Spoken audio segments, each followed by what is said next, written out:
হঠাৎ আপনাকে এক ডাক্তার রিপোর্ট দিয়ে বলল আপনি মাত্র 30 দিন বাঁচবেন, আপনার ক্যান্সার হয়েছে, এখন আপনার শেষ স্টেজ যাচ্ছে। এটা শুধু আপনি জানেন, আপনার পরিবার কিংবা বন্ধু বান্ধবরা কেউ জানে না। এখন এই রিপোর্ট পাওয়ার পরে আপনি বাসায় গেলেন। প্রতিদিনের মতো আজকেও আপনার বাবা আপনাকে বকাঝকা শুরু করলো, তোকে দিয়ে কিচ্ছু হবে না, সারাদিন কোথায় থাকিস তুই, অকাজের ছেলে, ইত্যাদি ইত্যাদি। এই মধ্যবিত্তের বাবার যেমন হয় আর কি।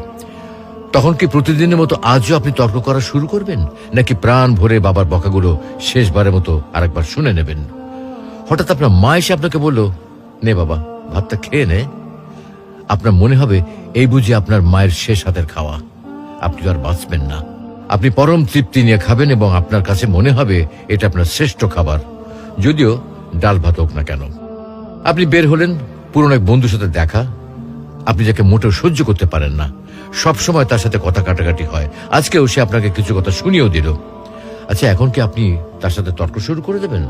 মোটেও না। আপনি হয়তো তাকে জড়িয়ে ধরবেন এবং বলবেন, দোস্ত ভালো থাকিস। আচ্ছা জানেন, আমরা এখন মৃত্যুর কথা ভাবতেই চাই না, এ থেকে আমরা পালিয়ে বেড়াতে চাই। কিন্তু যদি আপনি ভাবেন যে আজই আপনার শেষ দিন, তাহলে দেখবেন সবকিছুই আপনার কাছে ভালো লাগছে। তাই ইগো ছেড়ে দিন, ইনশাল্লাহ আপনার মন ভালো হয়ে যাবে।